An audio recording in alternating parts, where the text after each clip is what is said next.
안녕하세요. 잡시광입니다. 폴란드에서 불거졌던 FA50을 향한 이유 없는 비난이 온데간데 없이 자취를 감췄습니다. 그간 FA50에 대해 제기됐던 이슈들이 결국 문제가 없다는 결론이 나온 건데요. 이런 가운데 한국이 미국산 최신 전투기에 버금가는 전투기 신기술 개발에 본격적으로 나섰다는 소식이 전해지며 한국산 전투기의 위상이 높아지고 있다고 합니다. 그런데 중국에서 한국산 전투기의 신기술을 보고는 기겁했다고 하는데 그 이유에 대해 자세히 알아보겠습니다. FA50에 태클을 걸었던 폴란드가 결국 고개를 숙였습니다. FA50이 가동률이 떨어지고 전투용으로 적합하지 않다고 문제를 제기했던 폴란드가 결국 아무런 문제가 없다고 결론을 내린 겁니다. 앞서 2022년 폴란드는 우크라이나 전쟁의 노후기종인 미그-29를 공여하면서 신속하게 전력 공백을 메우기 위해 FA50GF 도입을 긴급히 요청했었습니다. 그래서 우리 공군에 납품될 예정이었던 12대를 폴란드에 수출했고 인도를 완료했습니다. 나머지 폴란드 맞춤형 개량 모델인 PL 버전 36대는 2028년까지 납품할 예정인데요. 그런데 작년 말부터 폴란드 현지에서 FA50을 둘러싼 잡음이 일기 시작했습니다. 폴란드 정권이 8년 만에 교체되면서 적폐청산을 선언했는데 여기에 전 정권에서 체결한 한국 방산 도입 계약도 포함됐기 때문입니다. 그때부터 폴란드 현지 언론에서는 FA50이 전투용에 적합하지 않다며 무용론이 불거지기 시작하더니 GF 모델 12대 중 절반가량이 장비 불량으로 가동이 불가능하다고 비난했습니다. 급기야 폴란드 국방부 차관도 FA50의 구매 결정이 며칠 만에 몹시 빨리 이뤄졌고 폴란드와 폴란드군의 이익은 전혀 고려되지 않았다며 감사를 추진하겠다고 선언하며 FA50 태클의 혈안이었습니다. 당시 폴란드 정부는 장착할 무기가 계약에 포함되지 않았고 PL 버전도 9개월가량 인도가 늦춰질 위기에 처했다고 주장했는데요. 그런데 사실 납품 지연 우려가 발생하는 부분은 폴란드가 원하는 최신 버전의 GPS 관성항법 장치 때문입니다. 문제는 미국에서 아직 개발이 완료되지 않은 상태라 카이가 납품 지연의 원인이 아니라 폴란드가 먼저 미국의 사용 승인을 얻어야 합니다. 뿐만 아니라 무장이 없어 전투용으로 적합하지 않다는 지적은 애초에 폴란드의 FA50 도입 목적을 보면 억지에 가깝습니다. 폴란드 공군이 FA50을 선택한 가장 큰 이유는 F-16과의 유사성 때문인데 그래서 폴란드 조종사와 항공 기술자들이 적응하기도 수월했습니다. 여기에 더해 폴란드는 FA50의 전투력도 최고 레벨로 갖추고 싶어해 추가적으로 미국 무기인 AIM-9X와 AIM-120을 장착하려고 계획했습니다. 하지만 국산 전투기와 미국산 무기를 패키지로 계약하기는 쉽지 않기에 폴란드가 직접 미국과 해결해야 할 문제인 것입니다. 그런데 최근 폴란드에서 그동안 걸고 넘어졌던 FA50과 관련한 여러 사항들에 대해 문제가 없다고 결론을 내렸는데요. 자신들도 줄곧 주장했던 문제들이 억지에 가까웠다는 사실을 인지하며 없던 일로 만든 겁니다. 폴란드가 직접 미국과 해결해야 할 문제를 무턱대고 우리에게 떠넘기려 하는 것을 우리 방산업계가 이를 눈치채고는 잘 해결한 것으로 보입니다. 그런데 사실 그동안 FA50에 대한 폴란드 정부와 폴란드 공군의 반응이 상반됐었습니다. 폴란드 정부에서는 자신들에게 유리한 협상을 이끌기 위해 FA50에 태클을 건 반면 FA50을 직접 타본 폴란드 공군은 엄청난 만족감을 드러내며 극찬을 아끼지 않았습니다. 실제로 이번에 카이에서 FA50 교육을 받은 폴란드 공군 바르토슈 구하 중령은 지난달 우리 언론과 인터뷰를 통해 FA50 항공기 성능에 매우 만족한다며 FA50은 젊은 조종사들이 미래를 준비하는 데 매우 적합한 항공기라고 밝혔습니다. 방산업계에 따르면 폴란드 공군의 FA50GF와 FA50PL 조종 입문 교육을 국내에서 진행했는데요. 특히나 FA50PL을 몰게 될 조종사가 인터뷰를 통해 소감을 전한 건 이번이 처음이라 어떤 반응이 나올지 이목이 집중됐었습니다. 그런데 구하 중령은 훈련을 통해 경험한 FA50은 성능이 매우 뛰어났고 조종사 친화적이라며 조종사 입장에서 기대 이상의 놀라운 점들을 발견하기도 했다고 평가했습니다.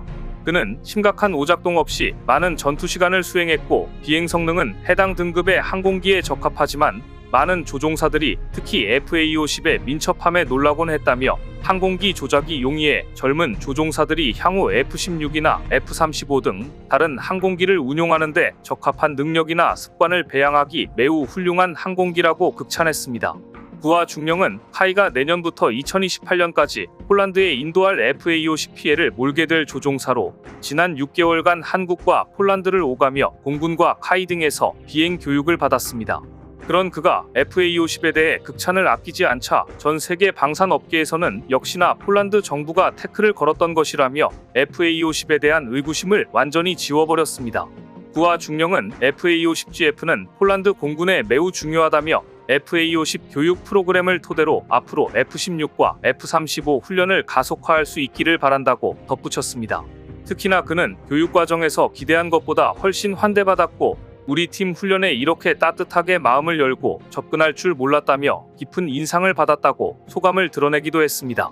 이렇듯 폴란드 공군이 한국에서 받은 교육 과정에 대해서도 만족감을 드러내면서 전 세계 방산 관계자들 사이에서 한국 방산에 대한 신뢰가 더욱 쌓이는 계기가 됐는데요. 이런 가운데 우리 기술로 제작한 KF-21이 비행 성능까지 완벽히 입증된 가운데 KF-21이 지난해부터 5세대 스텔스 전투기로 나아가기 위해 캐노피 스텔스 기술을 개발 중이라는 사실이 확인돼 이목이 쏠리고 있습니다. 스텔스 기술 개발에 박차를 가하면서 미래 전장 환경 변화에 발빠르게 대처하고 있는 건데요. KF-21은 부분 스텔스 기능과 첨단 전자전 장비를 갖춘 4.5세대 기종으로 2028년까지 공대지 전투 능력을 개발해 5세대 전투기로 양산을 시작할 방침입니다. 특히나 미국 등 군사 강국들만 보유한 캐노피 스텔스 기술의 자체 개발에 돌입하면서 KF-21을 첨단 전투기 반열에 올린다는 계획입니다. 실제로 KF-21 성능도 뛰어난 편인데 해외 항공 전문 매체 에어로타임은 2024년 세계 최고 전투기 탑10이라는 기사에서 KF-21을 4위로 선정했습니다. 에어로타임은 KF-21은 향후 발전이 기대되는 기체라며 스텔스 성능 및 내부 전자장비 체계를 발전시킨다면 5세대 전투기에 버금가는 전투 성능을 낼 수 있을 것이라고 평가했습니다. 사실 애시당초 KF-21은 스텔스기로 개조를 염두에 두고 설계된 기체입니다. 일반적으로 전투기는 높은 공기 저항을 피하려다 보니 유선형의 몸체를 갖게 되는데 그래서인지 대부분의 전투기는 물고기와 비슷한 모양입니다. 하지만 스텔스기의 모양은 약간 다른데 레이더의 탐지를 피하기 위해 물고기 중에서도 가오리와 비슷한 모양을 하고 있습니다. 때문에 스텔스기 하면 가장 먼저 떠오르는 미국의 F-117도 납작한 몸체의 꼬리날개가 거의 없다시피 한 모양을 띱니다. 그리고 KF-21의 동체도 FA-50이나 F-16에 비해 납작한 편인데 이 모양 덕분에 지금도 스텔스기에 준하는 성능을 자랑합니다. 현재 항공 전문가들은 KF-21 저피탐 성능을 스텔스기 수준인 에로 바로 직전 등급 R로 분류하고 있는데 KF-21은 2040년까지 에로 수준의 저피탐성을 갖출 계획입니다. 방산업계 전문가들은 KF-21이 스텔스 도장과 무기 내장화 등 본격적인 설비를 갖추기 시작하면 스텔스기 수준의 저피탐성을 할 것으로 내다보고 있습니다. 그리고 최근 파이가 발표한 차세대 공중 전투체계 개발 추진 전략 보고서를 보면 KF-21의 단계별 개발 계획을 확인할 수 있는데요.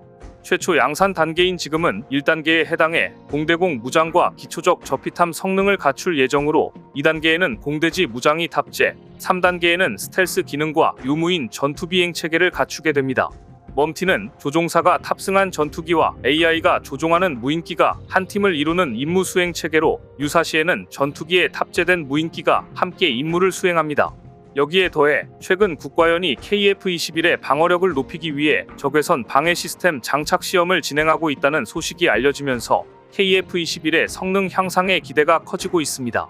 그런데 최근 남중국해를 놓고 중국과 대립하는 필리핀이 빈약한 공중전력을 보강하기 위해 KF-21 도입을 눈앞에 두고 있다는 소식이 전해져 중국이 진땀을 흘리고 있다고 하는데요. 필리핀이 차기 전투기 도입을 추진하고 있는 가운데 우리 KF-21 전투기에 큰 관심을 보인 걸로 알려졌습니다. 방산업계에 따르면 필리핀은 남중국해에서 중국과의 본격적인 무력 분쟁 가능성에 대비해 공군 전력의 약점을 보완하기 위해 애쓰고 있는 중입니다. 실제로 앞서 필리핀 공군은 주력 자산을 모두 이용해서 적군이 장악한 군 기지를 탈환하는 모의 훈련을 실시하기도 했습니다.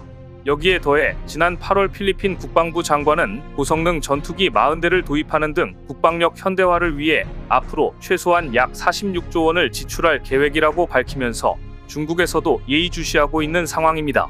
한국산 FA-50 경전투기 12대가 주 전력인 필리핀 공군은 FA-50에 대해 크게 만족감을 드러내고 있는데 이러한 필리핀의 만족감이 KF-21에 대한 기대감으로 이어진 것으로 보입니다.